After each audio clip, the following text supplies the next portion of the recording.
Healthy Fit and Fab podcast, where we discuss beauty, fitness, food, and everything related to health and wellness, including mind, body, and spirit. This is the last one of the year. It's almost over.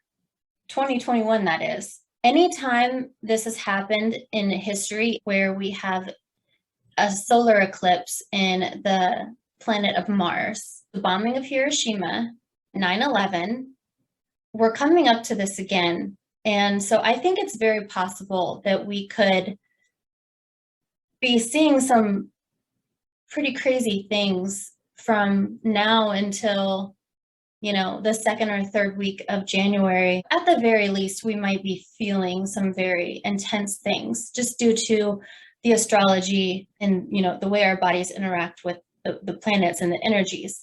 So I wanted to just kind of do a video today to close out this season of my podcast, which thank you all so much. This is my first year doing podcasts and really actually utilizing my YouTube channel, which has been kind of dormant since like 2015. So this has given me an opportunity to reconnect with some of you guys. And I really appreciate that. And I appreciate you being on this journey with me. Closing out this year, going into January 2022, I think it's going to be spectacular and special for the planet and sort of the ascension of the planet as well. It's a symbol of completion. A full moon gives you the chance every month to finish a chapter in your life. It's time to let go of the things that you need to let go of, and it's time to begin a new chapter. This really brings that energy, the cyclical energy to us, and gives us the opportunity to work through things and ascend as a soul on this planet. So with that, I wanted to talk today about healing. Everything in the last couple years has changed. The way we work has changed. The way we shop has changed. The way we interact with others has changed. The way we go to school, everything has changed. 2020 has had low points for sure. But within the last couple of years, more and more people are coming around to this idea that this sort of low point in our history is needed to spark this great awakening, which is the ascension of the planet and the ascension of our souls as a collective. I think that going into 2022, we will be sort of closing the death and going into the rebirth, if you will. We just experienced some pretty intense astrology in the sign of Scorpio. And Scorpio at its most enlightened state is the phoenix, and the phoenix is death and rebirth. So I think we're coming to this time. The Mayans have talked about the Mayan calendar ended in 2012, and it would take 10 years then for this death to occur, which is what they, everyone was saying it was going to be the end of the world, but it was the death so that we could have the rebirth. So I think 2022 is really going to spark this rebirth or this great awakening. We've already been seeing people wake up. I just think that the last couple of years have been such an important factor in the great awakening. Many spiritual and religious experts have been studying and writing about and preparing for this for decades, and prophets wrote about it thousands of years ago in ancient texts all over the earth. From Christians to Mayans to Egyptians, all over the world, really. The translations differ, but the main concept is the same universally. There will be a period of time where humanity wakes up, and with everything going on in the world, the virus, politics, elite clubs that are secret but not secret, right? And they just do these weird things that you kind of watch the video and you're like, why would you even need to do that? Just saying, it's kind of, cremating a doll, and it's kind of strange, right? And worshiping a giant owl. I don't care. I don't judge. Look, hey, whatever you're into, I don't know. And maybe it is maybe something you want to stop to. I don't know. Just saying, there will be a period of time when humanity wakes up. With everything going on in the world, everything that we've seen that we can't deny, people are starting to question the things that we've been told, mainly on mainstream media, right? This has kind of been a thing, like mainstream media has kind of died. We're just not believing certain things that, we've come to question, and rightfully so. Once you realize the structure of who controls the narrative we've been fed for decades, which has fundamentally shaped our lives, I'll put some links to some interesting information down below if you want to check that out, but I can't say too much on this platform. When we actually really start digging into it, we can see where the concept, if you control the narrative, you control the people, comes into play. I think that 2020 was crucial for humanity to wake up and realize our power. We as a collective are shifting to a higher vibration, and the corrupt lower vibrations who have been in control for decades are losing control. Their power is being threatened. And at this point, I think they're kind of grasping at their last desperate attempts to stay in power and control the masses.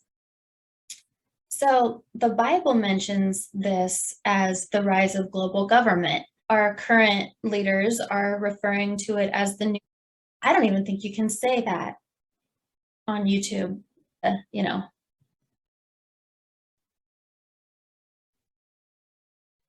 You get it. As the vibration of Earth raises to what we call the 5D, the fifth dimension, from the third dimension, these old power struggles can no longer work. Humanity is waking up and realizing this isn't what we prefer as a collective. This time in history is so important because we shift into a higher dimension. For a short period, we have the opportunity to choose our reality or what timeline we prefer to experience on the new Earth. We go from the third dimension to the fifth dimension. The reason we kind of skip that fourth dimension is because the fourth dimension is time. So we have physical dimensions, we have length, width, depth, that's 3D. So there are more dimensions than what we can perceive. So, you know, the visual spectrum of light is much bigger than what our eyes can translate. The audio spectrum of sound vibrates at levels that we can't perceive, but our dogs can perceive it. So there's much more than what these 3D physical bodies can perceive as dimensions, sort of like a hologram or a matrix. The reason we skip that fourth dimension is because the fourth dimension is time. So it does exist, but it doesn't exist. So you go directly from the third dimension to the fifth dimension. But when you're talking about densities, now you do have the third density, fourth density, fifth density. Anyway, I just wanted to kind of like try to explain that because it's kind of confusing how it jumps from 3D to 5D. I actually think that we're coming to a close point in this where we're pretty much all, like if you're watching this video right now, you're probably going to experience the fifth dimension.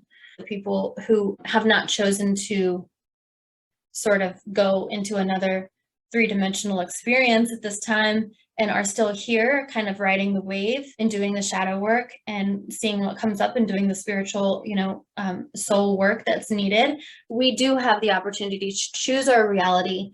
We choose what timeline we prefer to experience as the new Earth. The timeline split. So this is something that quantum science has kind of been talking about, where all these different timelines exist at the same time, right? Because time doesn't actually exist. The perception that we have linear time is actually an illusion. All these timelines are playing out at the same time. And we, depending on the vibration that we match, then can choose which timeline by, you know, the power of our vibration, right? So like option A, option B, option C, they all exist at the same time. Whatever vibration that you match is the timeline that you are choosing then at that time. The timeline split is a difficult concept unless you study quantum physics on the regular. It's helpful to think like you're on a train and up ahead, the track split. So you can go left or you can go right. You can stay in the third dimension or you can move to the fifth. For a period of time, these dimensions sort of overlap.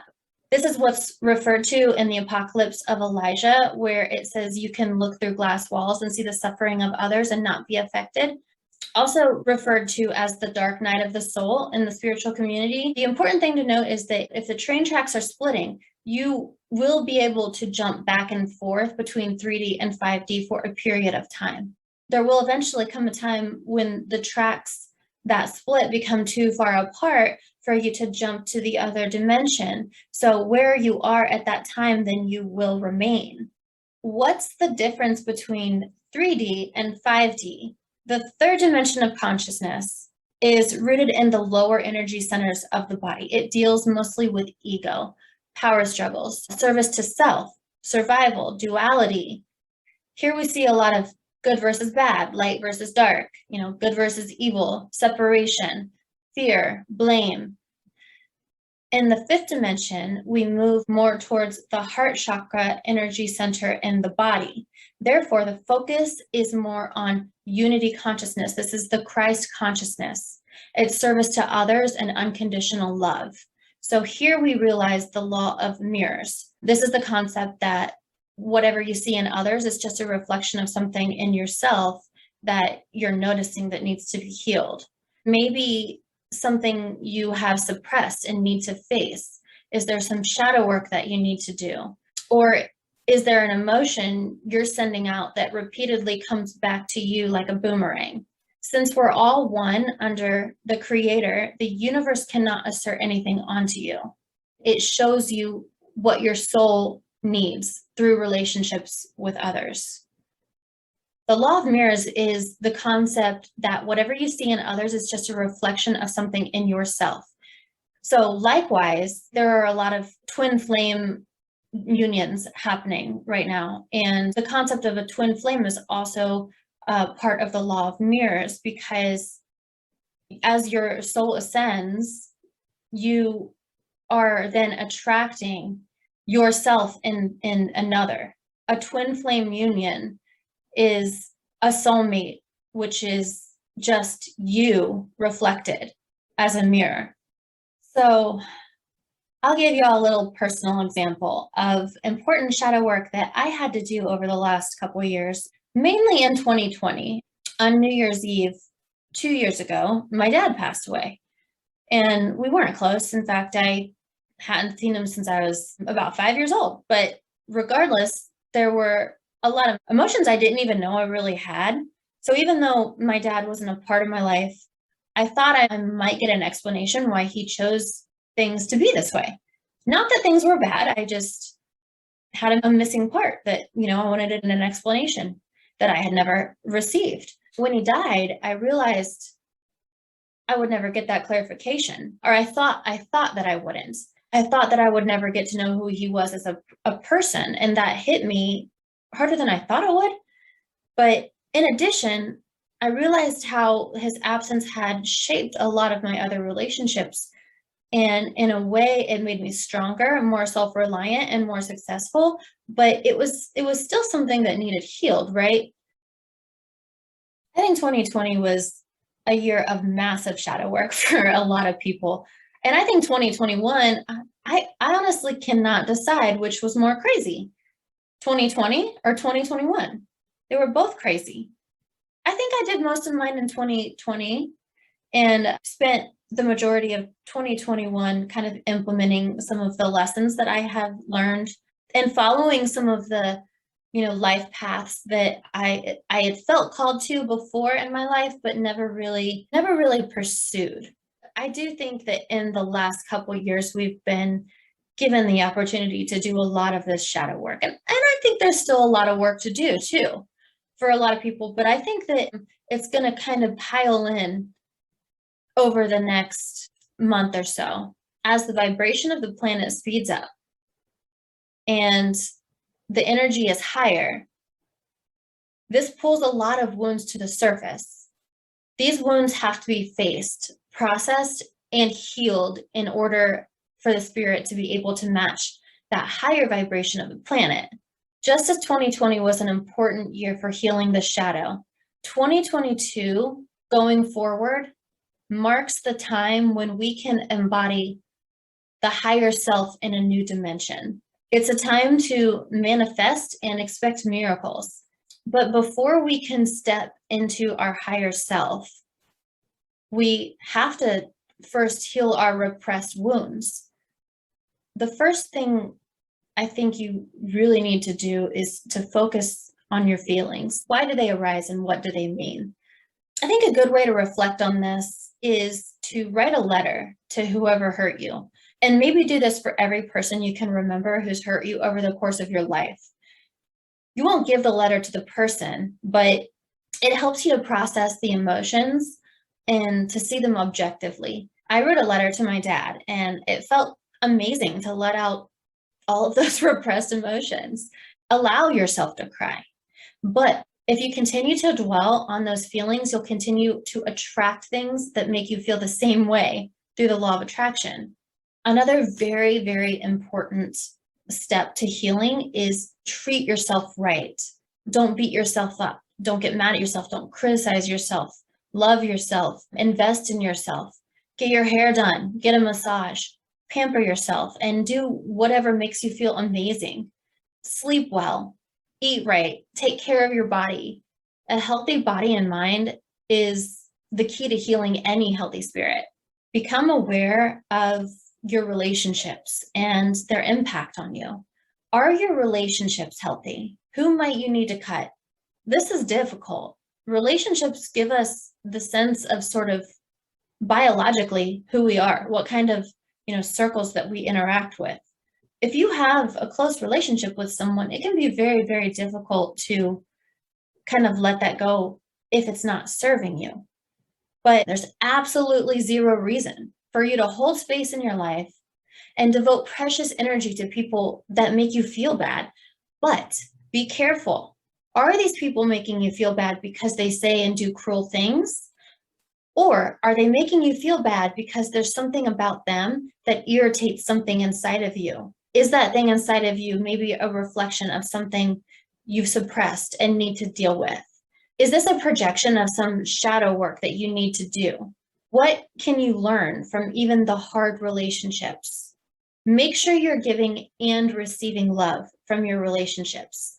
Release them with love. But most importantly, make sure you're nurturing relationships where you can be your authentic self. Reconnect with your inner child. Relive your happy childhood moments and feel those feelings of being happy. Do things that a child would do. Take risks. Don't care about judgment. Be who you were before life introduced trauma into the picture. Be around people who make you feel a childlike innocence. One thing that I started doing to reconnect with my inner child is watching cartoons on Sunday morning. When I was a kid, I love to watch cartoons in the morning. And when I do it now, it brings back all of the lighthearted feelings I felt when I was a kid. Okay, love, so those are my tips for 2022. Your life will be more amazing once you get through the difficult things that you've lived through and suppressed. Now that you know what you need to do, create a routine and incorporate these tips. Journal, meditate, sing, create, whatever, blog, garden, whatever it is that helps you. Do it every single day. 2022 has the energy potential to bring you more than you ever imagined, but you have to do the shadow work. If you're unfamiliar with the concept of shadow work, I have a really good video. It's just kind of like shadow work for beginners. It's a very simple, it kind of explains it, and I'll link that down below. So go ahead and watch that video. If you like this post, please like or comment, and don't forget to subscribe for more posts like this. And check out Healthy Fit and Fab on Facebook and Instagram. I am constantly posting content there too. So until next time.